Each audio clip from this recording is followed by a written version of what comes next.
सत्संग प्रेमी धर्म प्राण सज्जनों, अभी बीएचयू में कार्यक्रम से लौटा हूँ और सोचा कि आप लोगों को वीडियो बना दें। थोड़ा बहुत थका भी हूँ। तो कथा चल रही थी महाभारत की।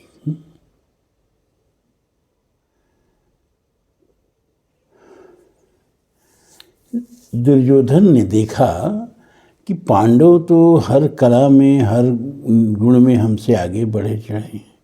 यही नहीं, प्रजा में इनकी लोकप्रियता भी बढ़ती जा रही है।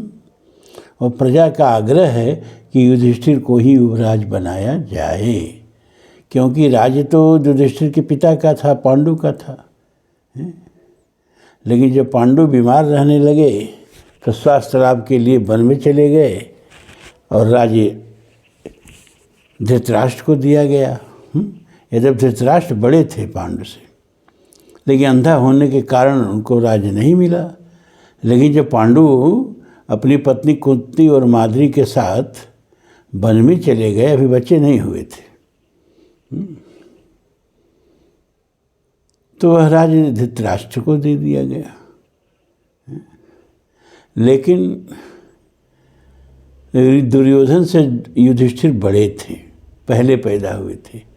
कहते कि जब कुंती को युधिष्ठिर पैदा हुए तो गांधारी मारी क्रोध में अपने गर्भ पर घुसा मारी और उसका गर्भ 100 टुकड़ों में बट गया। तो 100 कौरव हुए। तो युधिष्ठिर बड़े थे और राज्य इनके पिता का था, जो धृतराष्ट्र को दे दिया गया था परिस्थितिवशात। तो प्रजा के आग्रह पर भीष्म, द्रोण, कृप आदि के परामर्श पर धृतराष्ट्र ने युधिष्ठिर को युवराज बना दिया। अब तो दुर्योधन की मंडली और चिढ़ गई। दुर्योधन, दुशासन, सबल का पुत्र शकुनी, कर्ण, विकर्ण, ये सब अब तो और चिढ़ गए सब। तो दुर्योधन इस ताक में लगा रहता था कि कैसे इन पांडवों से पिंड छूटे। तो एक बार बैठ करके कर्ण, शकुनी, दुशासन, दुर्योधन सब ने राय की कि किसी तरह से युधिष्ठिर को वारणावत भेज दिया जाए। वारणावत जो था वह हस्तिनापुर राज्य का सीमावर्ती प्रांत था, जंगलों से घिरा था, छोटा सा नगर था। तो अब वो इस तरह के प्रचार करने लगे सब प्रजा में कि वारणावत बड़ा ही सुंदर नगर है, बड़ा ही धन धान्य से पूर्ण है, वहाँ सुख के सारे सामान हैं। पहले इस तरह का अफवाह उड़ाने शुरू किए सब प्रजा में। फिर एक दिन अपने पिता से कहता है कि पिताजी, ये युधिष्ठिर को अभी वहाँ वारणावत में शिव पूजा का मेला लगने वाला है। ये बड़े धार्मिक हैं, तो क्यों नहीं युधिष्ठिर भैया को वारणावत भेज दिया जाए कुछ दिन के लिए माता कुंती के साथ। धृतराष्ट्र कहे कि अरे नहीं, ऐसा नहीं है, प्रजा इसको क्षमा नहीं कर पाएगी। और भीष्म और कृप और विदुर ये लोग भी इसके लिए राय नहीं देंगे। लेकिन बार बार शकुनी के समझाने पर, दुशासन के समझाने पर, दुर्योधन की जिद पर अंत में हार करके धृतराष्ट्र ने बुलाया युधिष्ठिर को और कहा, बेटा सुनते हैं कि वारणावत बड़ा धार्मिक नगर है ना, शिव की नगरी है। वहाँ शिव के पूजनोत्सव का एक बहुत बड़ा मेला लगने वाला है, समारोह होने वाला है। तो हम चाहते हैं कि तुम हमारे प्रतिनिधि बन करके अपने भाइयों और माता के साथ कुछ दिन जाके वारणावत में रहो, वारणावत की देखभाल करो, इसके बाद आ जाना। युधिष्ठिर तो समझ गए कि हमको दूर किया जा रहा है, लेकिन कुछ बोले नहीं। वो बड़े आज्ञाकारी थे ना, तो उन्होंने सिर झुका के कहा, जैसी पिताजी आपकी आज्ञा। तो उन्होंने कहा बेटा एक शुभ दिन देख करके और तुम अपने भाइयों और माता के साथ वारणावत के लिए प्रस्थान करो। अब जब ये घड़ी तय हो गई कि युधिष्ठिर को जाना है तो एक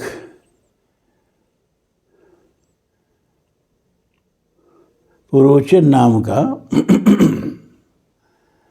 सेवक था दुर्योधन का, उसको बुलाया और कहा देखो गधों से जुटे रथ पर बैठ करके तुम पहले ही वारणावत चले जाओ और वहाँ जाके खूब सुंदर महल बनाओ, लेकिन वो महल ज्वलनशील पदार्थों का होना चाहिए, उसमें लाख रहे और उसमें घृत रहे, उसमें रुई रहे, सब जलने वाले पदार्थ रहे हैं। खूब भव्य मंदिर मतलब महल बना के ये सब ज्वलनशील पदार्थों को ढक दो और ऐसा ढक दो कि दीवारें चमकती रहें, कोई जान न पाए कि ये घृत से, रुई से और लाख से ये बना है। तो जैसे आज्ञा का कि पुरोचन जो है वो गधों से जुटे रथ पर बड़ी तीव्र गति से वारणावत पहले ही पहुंच गया और वहाँ पहुँच के और भव्य महल का निर्माण शुरू कर दिया। और जैसे जैसे दुर्योधन कहा था वैसे वैसे वो महल का निर्माण किया। और इधर कुछ दिन बाद तैयारी करके युधिष्ठिर अपने भाइयों और माताजी के साथ सुंदर घोड़ों से जुते हुए स्वर्ण रथ पर वारणावत के लिए प्रस्थान किए। और जब ये पांडव वारणावत पहुँचे तो वारणावत के लोगों ने बहुत ही उत्साह के साथ इनका स्वागत किया। तो पहले युधिष्ठिर अपने भाइयों के साथ और माता के साथ वारणावत में ब्राह्मणों के घर पहुँचे और सभी ब्राह्मणों के घर पारी पारी से पहुँच करके उनका आशीर्वाद लिए, उनको प्रणाम किए। इसके बाद क्षत्रियों के घर पहुँचे और क्षत्रियों से अच्छी तरह मेल जोल करके फिर वैश्यों के घर पहुँचे और वैश्यों के घर पहुँच के उनका आतिथ्य ग्रहण करके फिर शूद्रों के घर पहुँचे और फिर शूद्रों का आतिथ्य ग्रहण करके और सबको मिला के और फिर एक मकान में रहने लगे, क्योंकि अभी लाक्षागृह पूरा बन के तैयार नहीं था। और जब लाक्षागृह बन गया तब पुरोचन आया और हाथ जोड़ के कहता है कि अब आप लोग चलिए, जिस घर को आप लोगों के लिए बनवाया गया है राजमहल, अब उसमें चल के रहिए। तो जब युधिष्ठिर चलने लगे थे हस्तिनापुर से ना, तो विदिर को पहले ही से शंका था कि कुछ न कुछ दाल में काला है। तो विदुर जी जो हैं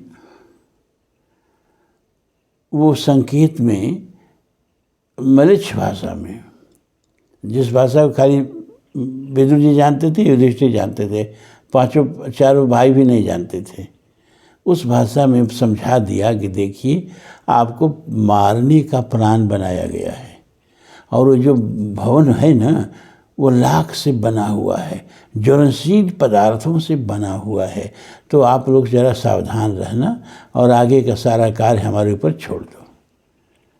तो पांडव तो जानते थे कि हम लोगों के लिए जाल फैलाया गया, हम लोगों को जान से मारा जाएगा, लेकिन विदुर ने कहा था कि ये बात पुरोचन पर मत खुलने देना, नहीं तो दुर्योधन को बता देगा तो दूसरा तरीका आप लोगों को मारने के लिए अपनाएगा।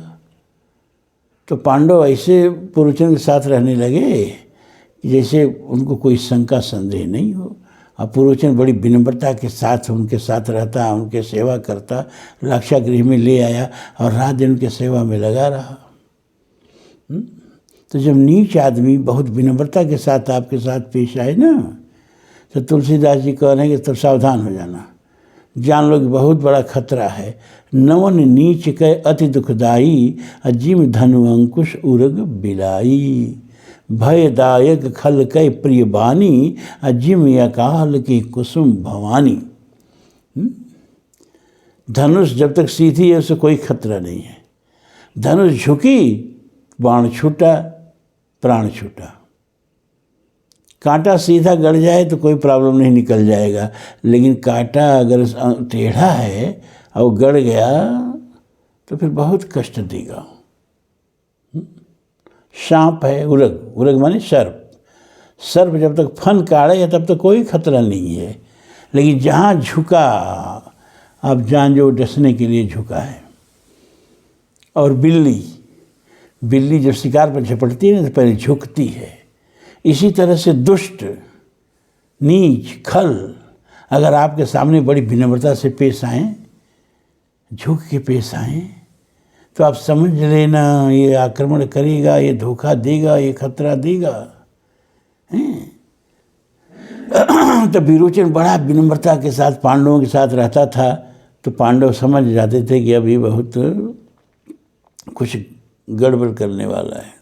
तो बेचारे दिन भर तो जंगल में ना घूम घूम के शिकार करते थे कि दिन तो किसी तरह कट जाए, और रात में क्या है ना कि विरोचन के साथ बैठ के भीम पहरा देते थे कि आग न लगा दे, है ना, क्योंकि उसे कहा था कि द्वार से आग लगाना, अपने भाग जाना, और द्वार से आग लगाओगे तो और किसी तरफ से घर में निकलने का रास्ता नहीं है, ये पांडव जल के मर जाएंगे।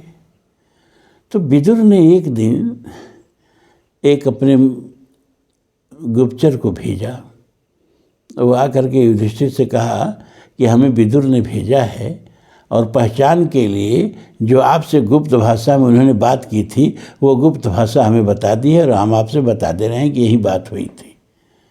युधिष्ठिर को विश्वास हो गया, तो कहा कि किस लिए भेजा है विदुर चाचा ने?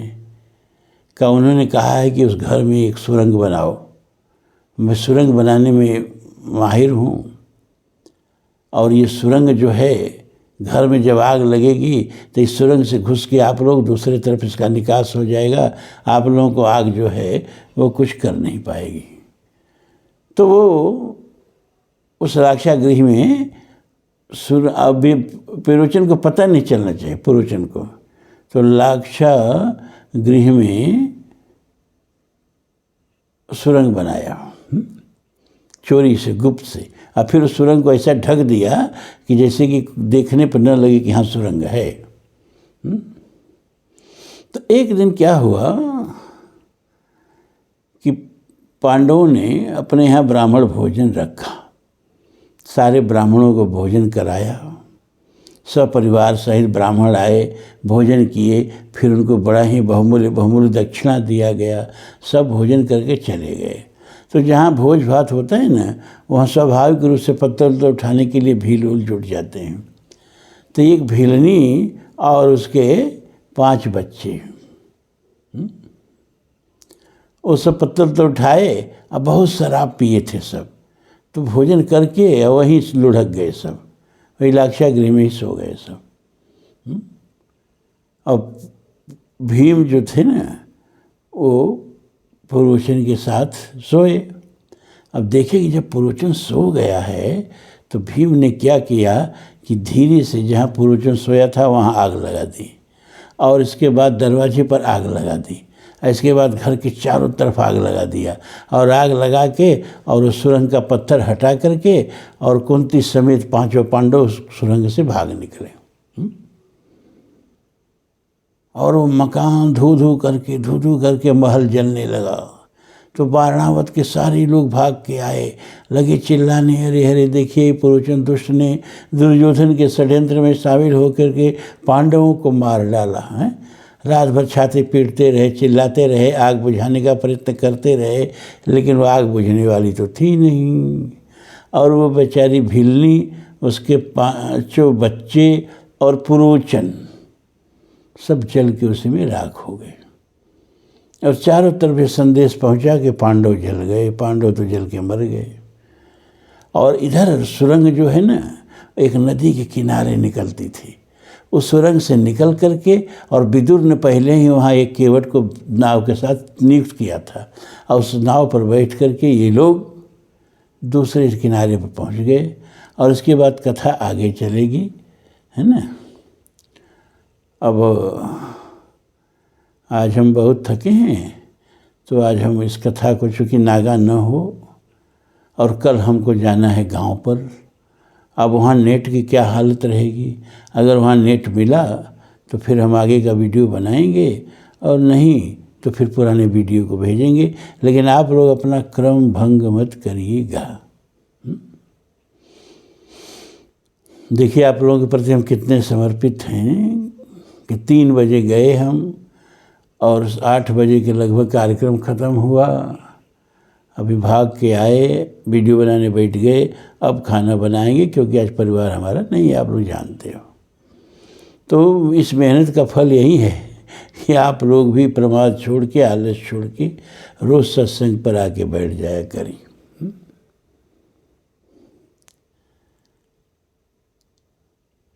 कहा गया न कि जब बहुकाल करिए सत्संगा। किसी चीज़ को करने से जानते हो क्या होता है? बार बार किसी चीज़ को करने से अभ्यास बनता है और अभ्यास ही स्वभाव बन जाता है और फिर आदमी जो है ना अपने स्वभाव के अनुसार ही वर्तता है। गीता में भगवान ने कहा सदृशम चेष्टते स्वस्या प्रकृतम ज्ञानवान मोपी प्रकृतिम यान्ति भूतानि निग्रहम किम करिष्यति। सदृशम चेष्टते स्वस्या प्रकृतम ज्ञानवानमपि, यानी ज्ञानी से ज्ञानी व्यक्ति भी जो उसका स्वभाव है ना उसी के अनुसार वो बरतता है, अपने ज्ञान के अनुसार नहीं बरतता है ना। और स्वभाव कैसे बनता है? किसी कार्य का बार बार चिंतन करना, किसी कार्य का बार बार अभ्यास करना, वो अभ्यास आपके स्वभाव में बदल जाता है। और प्रकृति में यान्ति भूतानि, सारे प्राणी अपने स्वभाव को ही प्राप्त होते हैं, वो ज्ञान के अनुसार नहीं बरतते हैं, स्वभाव के अनुसार बरतते हैं। निग्रहम किम करिष्यति, और कोई भी रोक टोक, कोई भी संयम स्वभाव के आगे टिक नहीं पाता है, उसके आगे घुटने टेक देता है। तो आप लोग जो बार बार सत्संग सुनोगे उससे एक स्वभाव बनेगा आपका। और ये जब स्वभाव बनेगा ये पहले के स्वभाव को दबा देगा और दबा करके जो नया स्वभाव बनेगा इससे आप लोग धार्मिक आध्यात्मिक बन जाएंगे, इसमें कोई दो राय नहीं। बस रसरी आवत जाते सिल पर परत निशान हैं। रास्ते में गरुड़ जी मिलते हैं ना भगवान शिव से, कहते हैं प्रभु हमको मोह हो गया है। अरे क्या मोह हो गया है? कहा हम जिनको सच्चिदानंद समझते थे, जिनको हम परमात्मा समझते थे, जिनको हम ब्रह्म समझते थे, वो तो भगवान राम जो है ना वो मेघनाथ के सांप बाण से बंधे हुए हैं और हमको जाके उनकी सहायता करनी पड़ी और उनके सर्प के बंधनों को काटना पड़ा। तब से हमारे अंदर ये शंका पैदा हो गई कि अगर ये ब्रह्म होते तो इनको हमारी सहायता की आवश्यकता क्यों पड़ती, ये सर्प के बंधन में क्यों बंधते। शिव जी ने कहा कि देखो गरुड़, चुटकी बजा के इस समस्या का समाधान नहीं हो सकता है। जब बहुकाल करी सत्संगा तबई होई संशय कर भंगा। 1 दिन 2 दिन 4 दिन में कोई आत्मज्ञान नहीं होने वाला है। बार बार के अभ्यास से फिर निश्चित रूप से स्वभाव ऐसा बनेगा कि आपको आत्मज्ञान हो ही जाएगा। तो कहते हैं शिव जी गरुड़, मैं तुमको वहाँ भेज रहा हूँ जहाँ नित्य सत्संग होता है और वहाँ तुम्हारा संशय भंग हो जाएगा। तो शिव जी गरुड़ को काकभुसुंडी जी के यहाँ भेजते हैं और काकभुसुंडी के यहाँ जब गरुड़ जाते हैं तो काकभुसुंडी जी राम कथा शुरू ही करने वाले थे कि देखा कि पक्षी राज आए हैं तो इनका आतिथ्य सत्कार करके और कहा कि भगवान कैसे कृपा किए, कैसे पधारे, मुझे बताएं, मैं आपकी कौन सी अनुकंपा पूरा करूं, क्या सेवा करूं। तो गरुड़ जी कहते हैं कि सुनहु तात जेहि कारण आयऊ, असो सब भयऊ दरस तव पायऊ। मेरे मन में एक संदेह था, एक शंका था। शिव जी से हमने पूछा तो शिव जी भी उस शंका का समाधान नहीं किए और कहे कि जब बहुकाल करिए सत्संगा, जब बहुत समय तक सत्संग करोगे या वहाँ जाओ जहाँ बहुत समय तक सत्संग हो रहा हो और वहाँ का वातावरण जो है वो सत्संग से अभिषिक्त हो, उस सत्संग से अभिभूत हो, आवेशित हो, तो तुम्हारा संदेह भंग हो जाएगा। तो मेरे मन में जो संदेह था वो तो यहाँ आते ही दूर हो गया। अब तो बस भगवान की कथा मुझे सुनाओ। तो सत्संग का ये महिमा है, ये प्रभाव है। और आप लोग रोज सत्संग कर रहे हो तो संगत फल पे खिय तत्काला, काक होय पिक बकऊ मराला। सत्संगत महिमा नहीं गोई, वाल्मीक नारद घट जोनी, निज निज मुखन कही निज होनी। तो सत्संग की बड़ी महिमा है। और यह नित्य का जो सत्संग है, ये किसी न किसी जन्मों का आप लोगों का पुण्य का फल है, जो आप लोगों को रोज सत्संग की प्राप्ति हो रही है। और ऐसा एक आदमी आप लोगों ने चुन लिया जो ऐसी विषम परिस्थिति में भी आप लोगों का नागा न हो, तो आप लोगों को बैठ के इस समय 9 बज रहे हैं और सत्संग कर रहा है। तो आज इतना ही, थोड़ा आज बहुत थके हैं। फिर कल देखते हैं कि सत्संग हो पाएगा या पुराना वीडियो को भेजना पड़ेगा। साधुवाद।